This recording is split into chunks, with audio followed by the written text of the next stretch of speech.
like feeling this immense scarcity of time for self. And I want to say like why that is important, right? Like between work and home and children and dogs, like so many days I feel like I have no time to hear my own thoughts. And I realize that this lack of time just hurts your own time of reflection or taking stock of your life.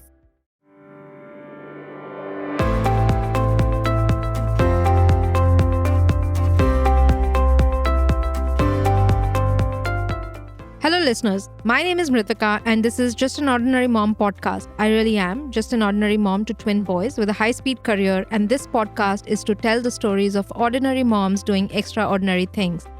She openly talks about how tide turned for her and her spouse only after their miscarriage, and how they went from being fence sitters to then taking a leap of faith to become nurturers as adoptive parents. The guest on our show today is Payoshni Saraf, who has roots in Amravati in Vidarbha but was born and brought up in Kanpur. Her upbringing is representative of many childhood stories that some of us who grew up in middle-class India can easily relate to, with both parents working very hard to give the best possible education to their kids so that the kids could do better than them in life. Their focus was always on studying well to earn well. Payoshni was too much of a non-conformist to continue down the corporate path, and she found her meaning and purpose in the education sector.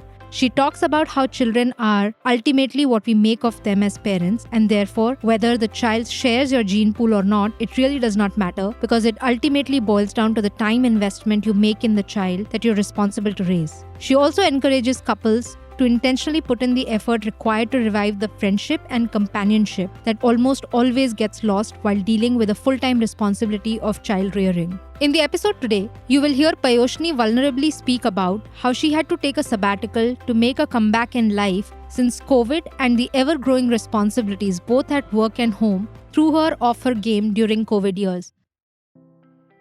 Welcome, Payoshni. Thank you so much for making the time to be on my show today.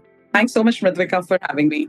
Payoshni, our growing up years and our childhood years sometimes create the worldview for what the world for us would look like. I want you to tell me a little bit about what those growing up years for you were like. Where did you grow up? Where did your parents work? What was your childhood like?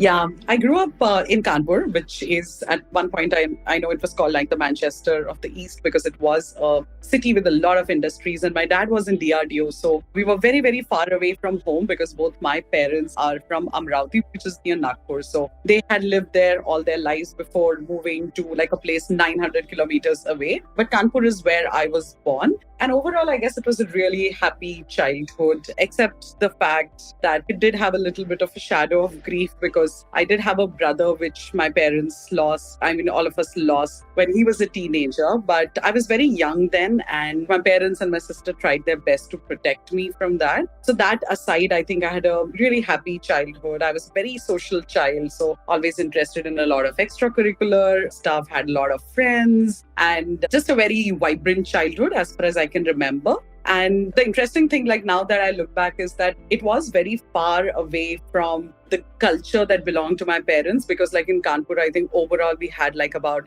500 Maharashtrian families. So though Marathi is my mother tongue, I didn't really grow up with the Marathi language or any of the Maharashtrian culture influence because we were so far away. So I don't really have a very strong cultural identity in that traditional way, which now when I think back, I feel like it has served me well in life, given that I find myself in a multicultural family and just the way that, things are in urban city. I didn't have a very strong cultural identity growing up. Yeah, but did you go back home to visit like extended family, grandparents, relatives over the years when you were staying away from them?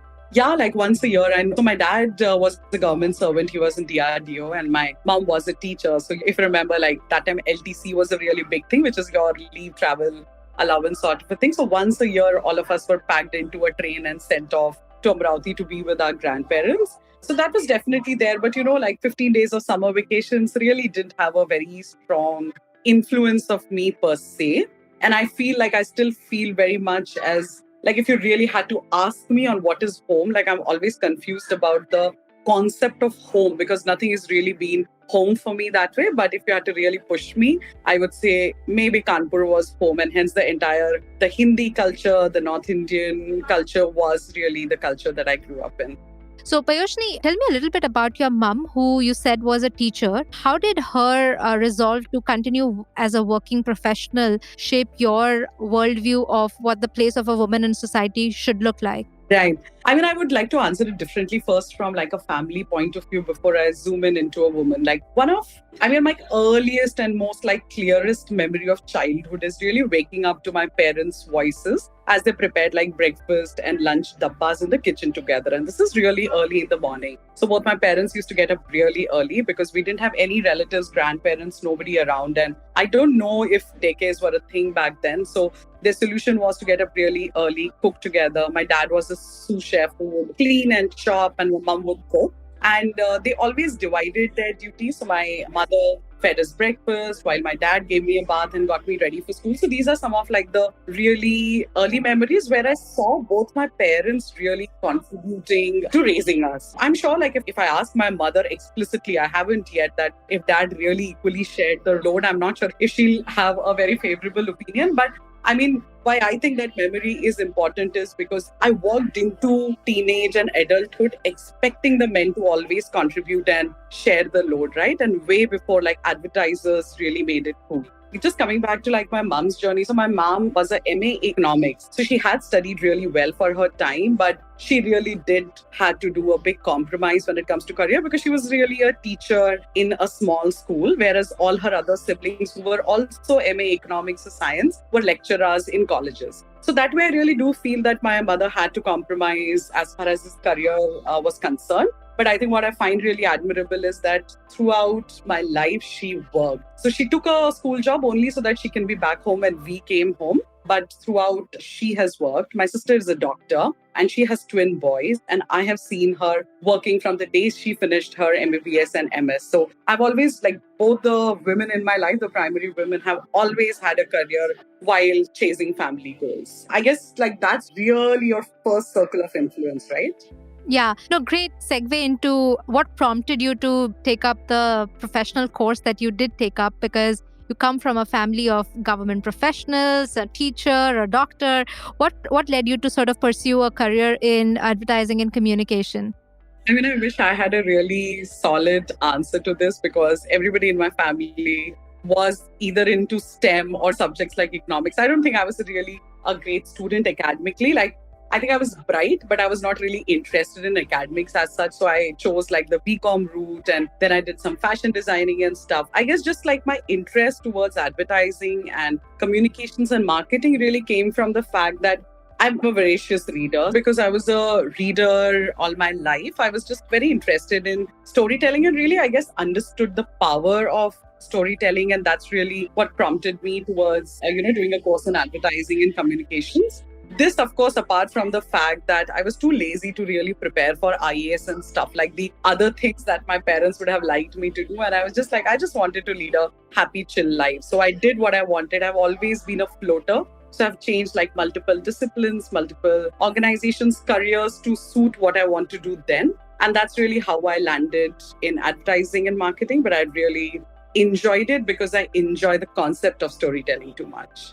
When you were pursuing this course, did you know what job or role you'd land up eventually doing?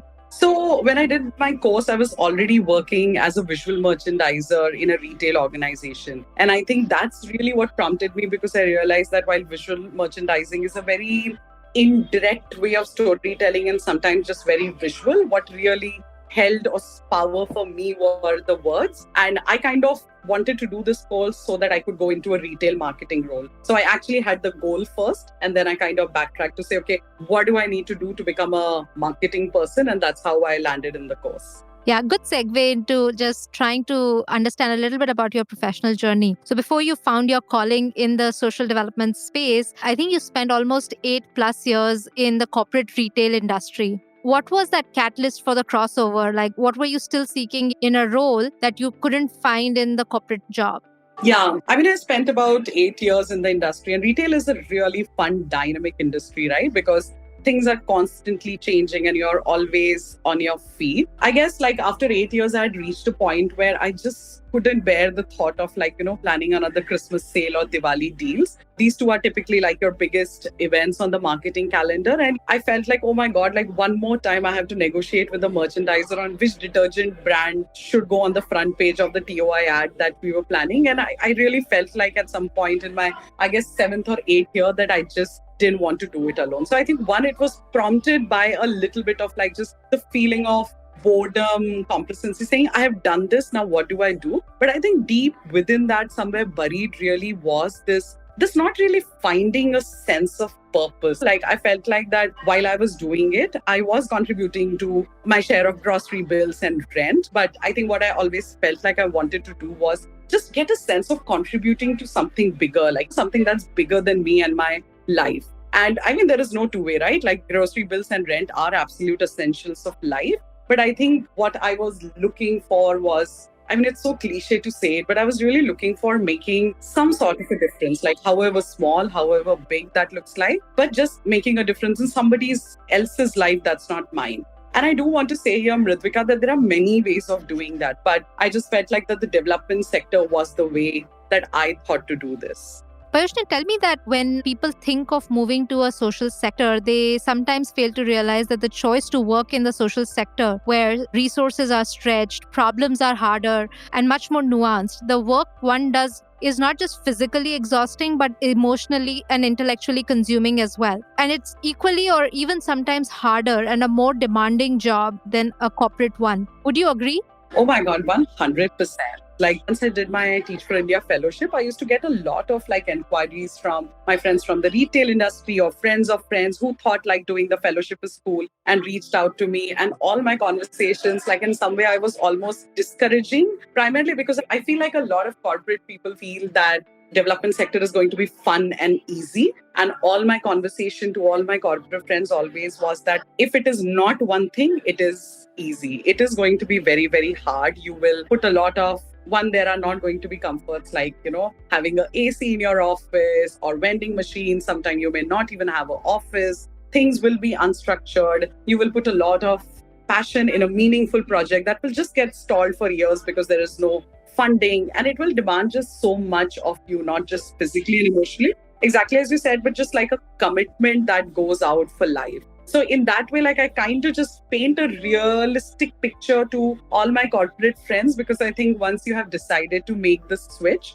what both the sector demands of you is commitment to stay its course. And which is why I prefer giving people a dose of reality, saying it's going to be hard, but trust me, it's going to be rewarding. And if you are making the choice, like please be fully aware while you are making that choice. What would be the advice that you give to the professionals who are contemplating a similar transition? I know you give them a dose of reality, but what would that reality picture look like? I would say like one, knowing that it's going to be hard and sometimes things will not go your way, but basically dealing with uncertainty, also being like really open and vulnerable yourself, because you're dealing with people here and you're dealing with people who don't have the same kind of privileges and backgrounds as you. So it will have to be at the end of it a very human to human connect. I think in terms of like if folks are contemplating to make this switch, I think what I really ask them to do is think of what's negotiable for you and what's not negotiable. So for example, if for your stage of your life, salary is an important conversation, then maybe don't hold that lens while coming to the development sector. But let's say you are looking at really bringing value, really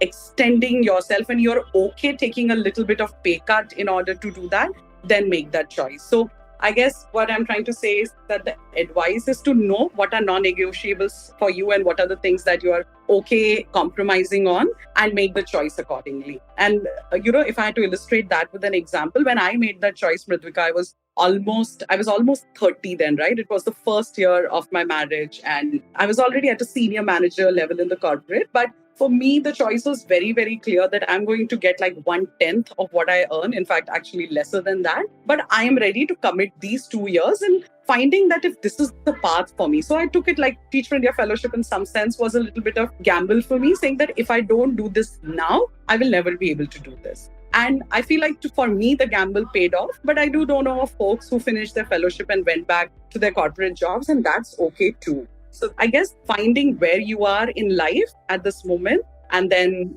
diving in.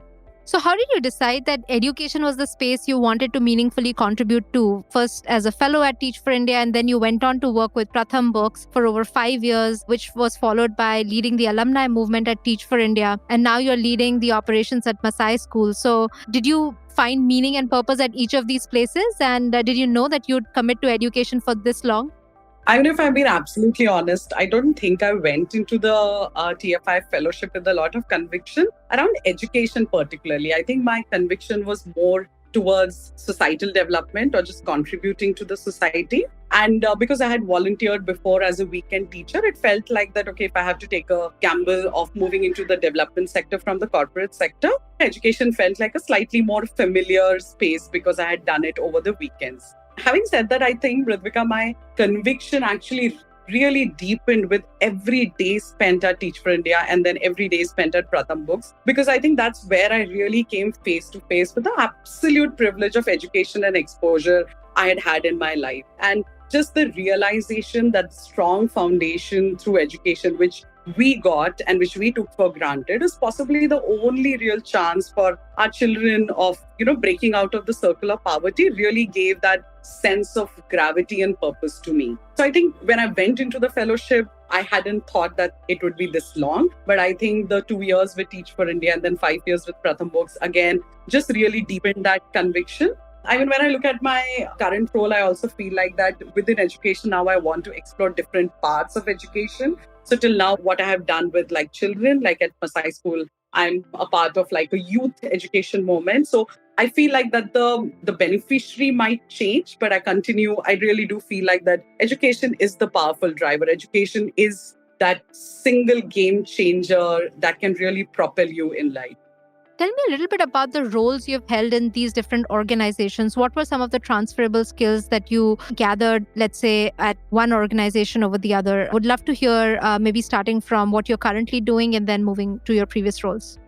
I mean, maybe what I could do is start from the big picture and then zoom in. And if I had to look back at my journey from 2012 onwards, which is when I made the switch, I would say that all these roles in many ways have been vastly different and yet in many ways very, very similar. And it is, I think, some of the common threads that have gone through this is just a deep focus on people, a deep value of partnership, and just really deepened understanding of processes or institutional building.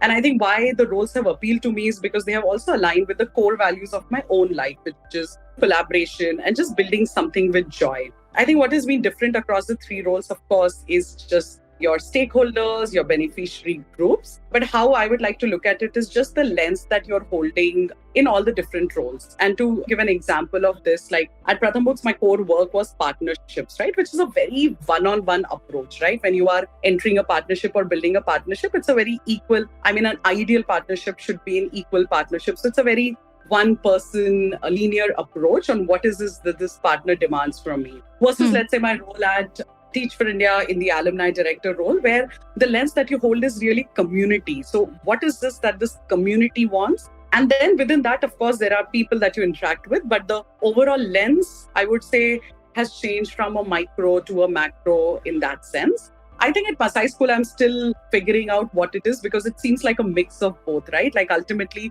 when we are talking about outcome-based education, you are really looking at a community of folks who did not have the same chances like you and I did, but really giving them the skills that the colleges are not able to provide. So that's a community. But for us, ensuring that each student's journey is a great experience, they are able to get placed, they are able to really break out of the circle of poverty for their own families is, again, a very singular person-centric approach. So I think in all the roles, there has been, both at a micro and a macro level, different lenses that I've held. And that seems to be a recurring theme. And if I had to look back, I think the strengths that I have built is back to the three threads that I spoke about, just people centricity, the stakeholder centricity part of it, just really investing and nurturing partnerships. And the third would be just institution buildings. And which is why I find my current role in a startup very interesting, because startup is where you can really build in those institutions. You're a part of the early journey and you are able to set up processes that would hopefully hold for life. Payoshni, I am deeply inspired just looking at how passionate you are about the work that you do. I want to shift gears from your professional career and journey into your personal life. And thank you so much for being open to talking about your journey as a mother. Tell me a little bit about when did you decide to become a mother and how was that journey for you like? Honestly, Mridvika, I was always the fence sitter when it came to parenthood. And unfortunately, so was my spouse, right? So this is us, a couple of fence sitters, not able to decide either way. And I was never sure, if I wanted or did not want kids. And I really envied people who had clarity and conviction either way, right? But what happened was that, in 2016, I accidentally became pregnant. And though I lost the child in a miscarriage, it was an early miscarriage. I guess the joy and thrill of that news, what like both me and my partner felt because of that, I think really turned the tide in our thinking about becoming parents. We started looking at ourselves as, maybe we can do this. Maybe we are nurturers, right? We have this small motley crew of dogs already here. Maybe we can do this. So I think that's where the conviction of we would like to become parents really started. And while we were excited about starting this new phase of life, we were not particularly attached to our gene pool.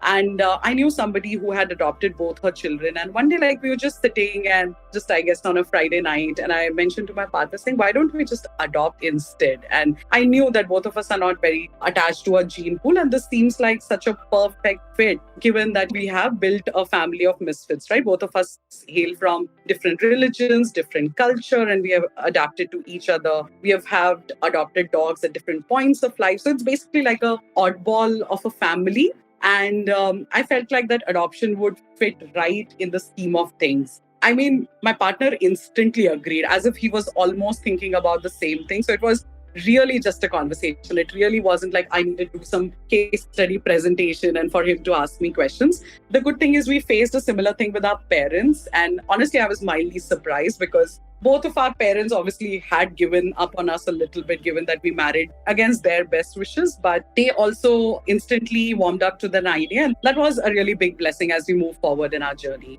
It's fantastic to see agreement on such a huge life decision because it does have an impact on not just you and your partner, but especially parents on both sides. What is that one piece of advice, Payoshni, that you think you would want to give people who still are concerned about things like bloodline and gene pool and caste, or whether the child that you adopt would be able to imbibe the values of the family and everything else? I just want listeners who are still deciding about whether to adopt over having their own biological child, how does one get over things like these? That's a difficult question to answer because I never struggled with any of this. And I think it's just the kind of people we are. However, one thing that I've realized is that ultimately children are what we make of them, which is why all of us evolve, right? The values that our parents instilled in us as children, we have also evolved and grown from that level. And which is why I really feel that whether the child shares your blood group and gene really doesn't matter, because it's what you're investing in the child as you're bringing up the child is what's going to be the long game. So really, we held that lens during the adoption process.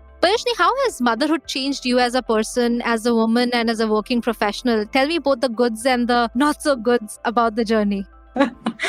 Yeah. I think all mothers should take a little bit of time to reflect on this, because when you asked me this question, I really took some time to think about it. And I could come up with 3-4 really solid points on how really parenthood changes you. And I'm going to use the word parenthood because I feel like this might be applicable to both the genders. One is, I think being a mother has really taught me to prioritize and just cut the flab in life. I mean, when you have a cute dependent, you really start to think about what's the value of your time and effort to undertake any activity, right? Like, do I really want to go for that social where I really don't like many of these people? But earlier I would have done it, because optics, but now I really don't. So I feel like I just value my time so much more. And I'm so much better at setting up boundaries at work or other aspects of life. And I'll talk about it a little bit more in detail later. I also feel like I've become a much more compassionate person, both as a manager, a friend, a neighbor. More importantly, Mridvika, one thing that I've realized is that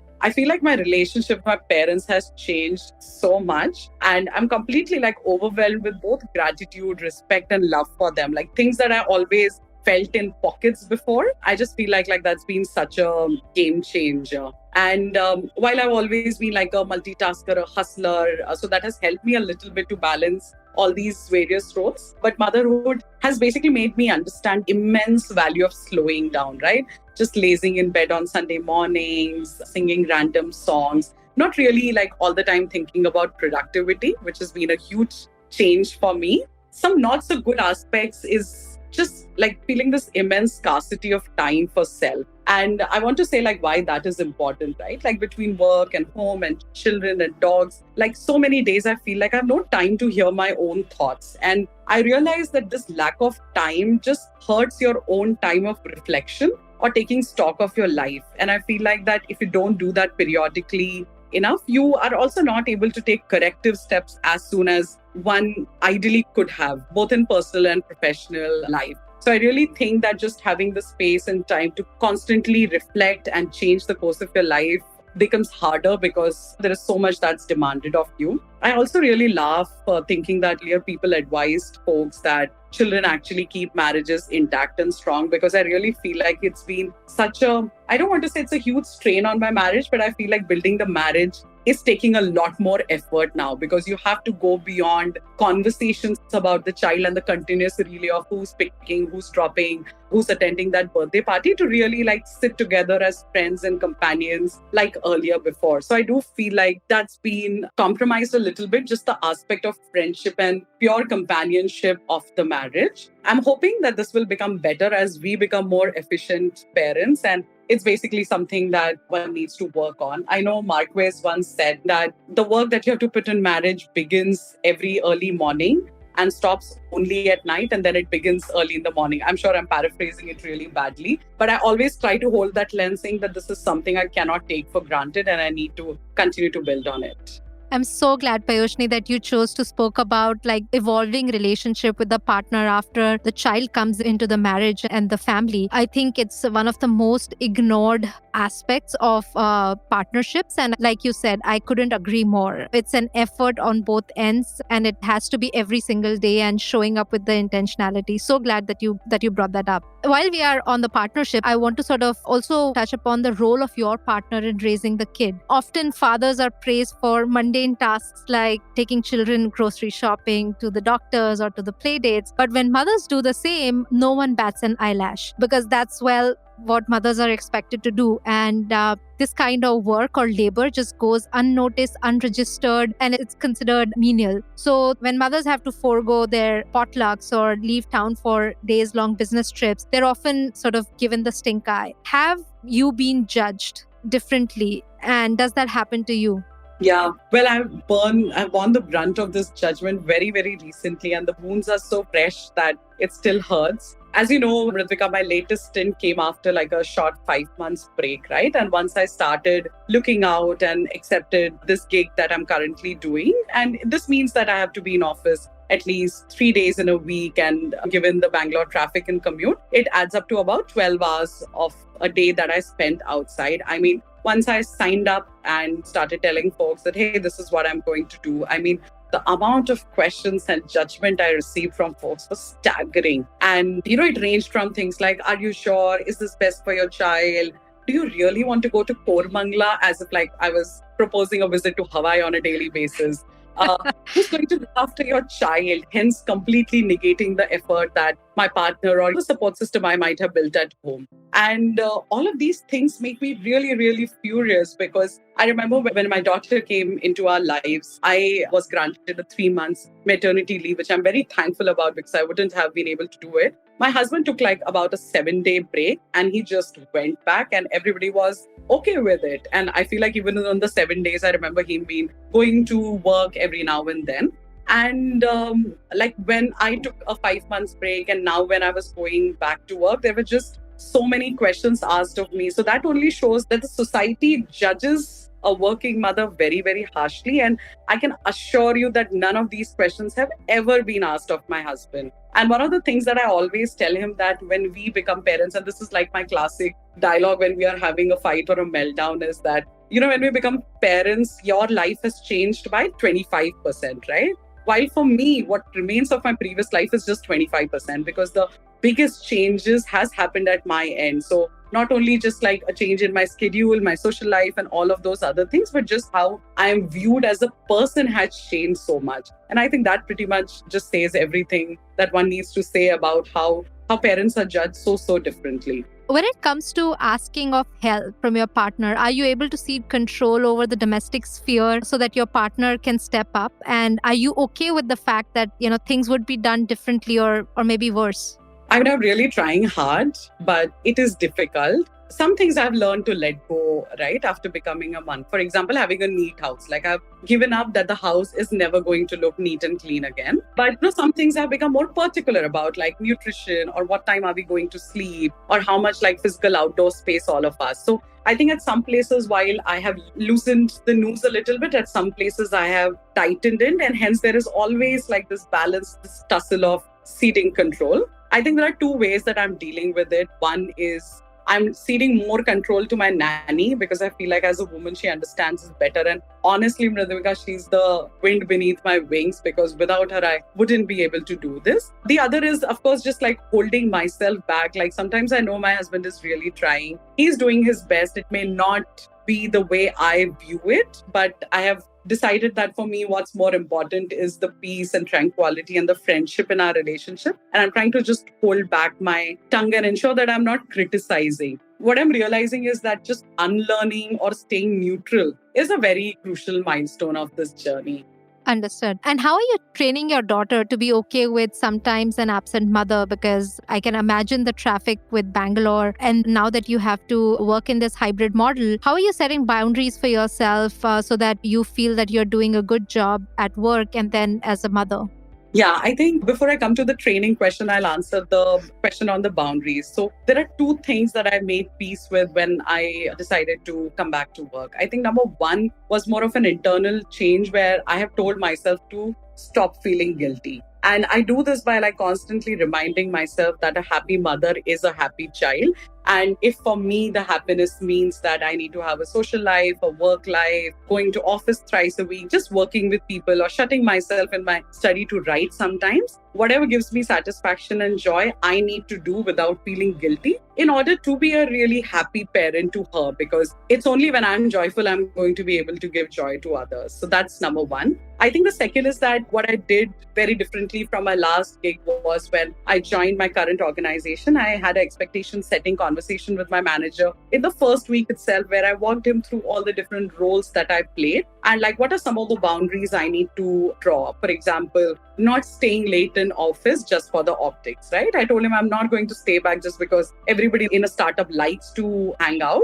But if there is a need, I'm going to be in the trenches fighting. So that means is that sometimes when I'm late, I definitely don't complain. But if I don't need to be late, then I don't also feel guilty about leaving work at the right time while the rest of the team is hanging on. So definitely not feeling guilty and definitely setting up very clear boundaries. And I have seen it working, Mridvika. I feel like my manager and I have such a respectful relationship that's full of clarity. So he understands what are my boundaries. And then I'm able to be fully myself while I'm at work. So those are like two boundary questions. I guess with the daughter, one is just having this understanding with my partner that one of us needs to be back home by 7:30 so that once a school plus playtime, it gets over around 7. One of us is there with her while, of course, the nanny's there, but we are there. Of course, bedtimes, we are there, mornings for breakfast. And so we have blocked like quality time on a daily basis. Sundays are completely like just family time. We don't take any individual social obligations. If it's something that we need to do it together as a family. And I guess what I've started doing now, my daughter is 3.5 now, Mridvika, so she's also at that age where she's gaining worldview and understanding. And I've been constantly talking to her about how it's equally important for Amma to go to work like Appa, how sometimes Amma can be late because there are meetings in office. So now we have reached a point where I come back and she asks me, Amma, how was your day? Did you have a lot of meetings? And of course, for her, like she's repeating some of this stuff. But I guess just like constantly telling her that Amma's work is as important as Appa's work and your school. These are the conversations I'm having on a daily basis. How lovely. I think this is such a age-appropriate and child-friendly way to just let the child into your world and for her to feel that she's a part of all the decisions you've made. I also want to touch upon the sabbatical that you took. You had an intense high-speed career. Why did you choose to take that sabbatical for 6 months? I remember not taking a break, I think, since the time my parents admitted to kindergarten. So must be like about 35 years ago. And my parents were both salaried employees and we belonged to a middle class family. So, taking break was a luxury. And I mean, taking break was like wasting your time. So I have done school, then I did college, and then I've just done back-to-back jobs. So I've not had a break in a really long time. But what happened was that once I became a mother in, November 2020, and after the 3 months of maternity break, when I came back, I mean, much to my surprise and a little bit of despair, I realized a lot had changed, right? One, the world had changed overall because of COVID. And of course, my own small personal world had changed because of parenthood. And I couldn't comprehend all of these changes happening together. So at work, we are thinking of scaling up, we are planning for the next decade. COVID is still around. So, we are dealing with the public trauma of just deaths and people not having enough and living with that fear and anxiety of when is the virus going to come home. And at the good end, like our daughter was really settling in well. She was changing really rapidly, a lot of vocabulary, started talking, going to school, really started blooming and becoming her own person. And while the changes were hence both good and bad, I felt like I just couldn't handle all that change together. And I felt like I was my absolute worst for a few months in 2021. And I couldn't perform to full capacity at work. And then there was a downward spiral around it, which also meant that I was a terrible spouse, a not so happy mother, an almost absent daughter. Like I didn't call my parents for weeks at turn. And more so, I realized that I was coming to a point where I was incapable of actually taking care of my own physical or mental health, right? Not being able to go out for walks or do whatever I needed to do in order to stay balanced. And I just entered the cycle of blame game, and it wasn't really a very happy place to be. And the break seemed like the only option. And honestly, I went into it with a lot of apprehension because I've never had a break. And which is why I built the context initially that I came from a family where financial independence for every person was a given. Like my dad wouldn't have us not working. And hence break was looked upon saying, oh, you're so young. Like, why do you need a break right now? You can take a break when you retire. But I feel like that I wouldn't have been able to emerge from that darkness if I had not taken the break. And it's probably one of the best decisions I made in my recent years. Payoshni, I can't tell you how happy and thankful I am for being so vulnerable about how you emerge from the dark space, but also for normalizing slowing down, because we all live in such a fast-paced world nowadays that there's a competition with ourselves, with our peers, with our spouses, with everyone almost, that slowing down is kind of looked down upon. So thank you so much for normalizing it. But for someone who's thinking of taking this short break to just gather themselves back and to heal from the languishing of COVID times, what would that piece of advice be like? What would you tell someone who is still on the fence and trying to figure out if taking a break is for them or not?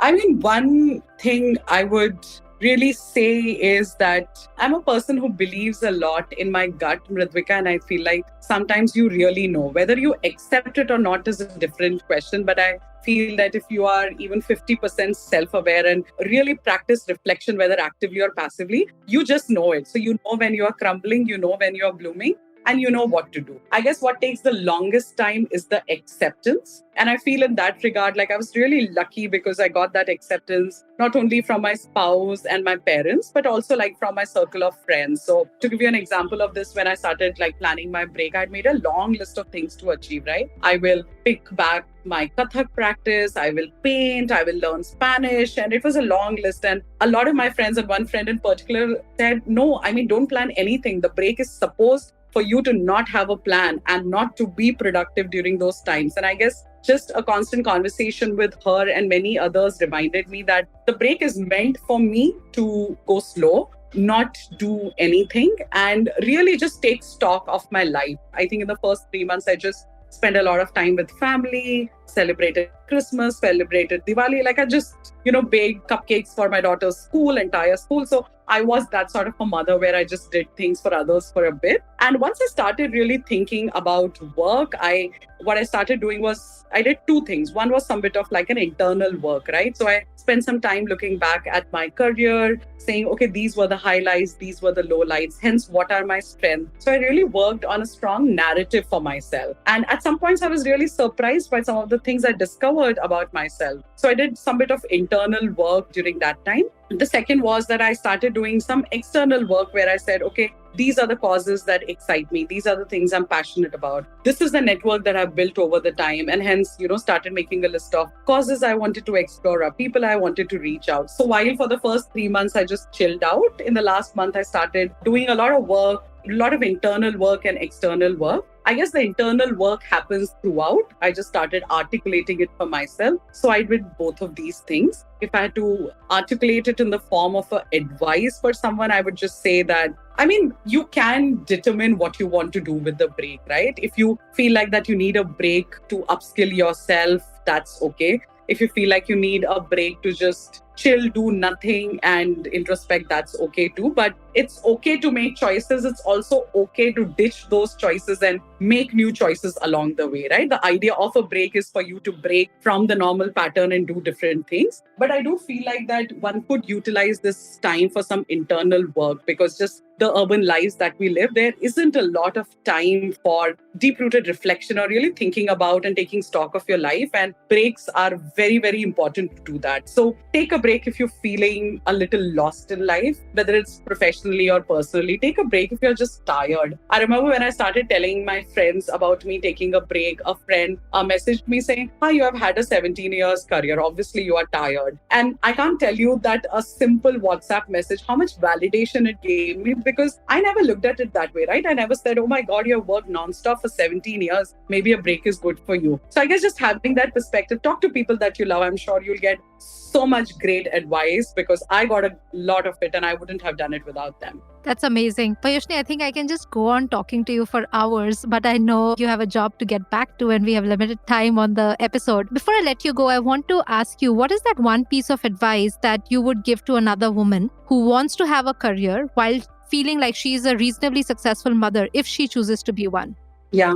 Really, if I had to simplify it in like a advertising catchphrase, I would say follow your gut and ditch the guilt. That's the only way to live. As I said, you will know when things are going well and things are not going well, and you will know what actions to take. So just trust your gut and take that action. Leave work, join work, put your foot down, let go, decide to switch off career, decide to switch on family mode. Like, all of you, it's all on you. And try to just get out of the guilt trap that the society, your extended family, or sometimes even your loved ones may try to trap you in. And I'm not saying that don't listen or ignore genuine feedback. That's very, very important. But I feel like that if you're a self-aware person, you will know what to change and how to. So just listen to your heart and do whatever the heart tells you to. The other side of it is just, I also feel that sometimes taking professional help is very, very important. Get a therapist or a career coach, or both if you're struggling, and there is absolutely no shame in that. I explored both options and I really benefited from it. So sometimes I feel like you need to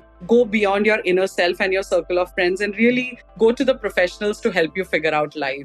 So I would say ditch the guilt, listen to your gut, and seek professional help when you need to. Thank you so much, Payoshni. It has been wonderful chatting with you, and I'm sure the listeners would take away a lot of valuable nuggets of wisdom from our conversation today. Thank you once again. Thank you so much, Radhika, for having me and just making me go down this path of reflection of the last, 7-8 months, and what immense value they have added to me, both as a mother, as a professional, as just a woman in the world. So thank you very much. And that was the episode of Just an Ordinary Mom podcast. If you are an ordinary mom or know someone who could benefit from listening to this podcast, do share it with them. This podcast was recorded at Manic Pod Studios in Chembur, Mumbai. Our sound engineer is Shrey Tiwari and our producer is Vedant Nayak. Thank you for listening.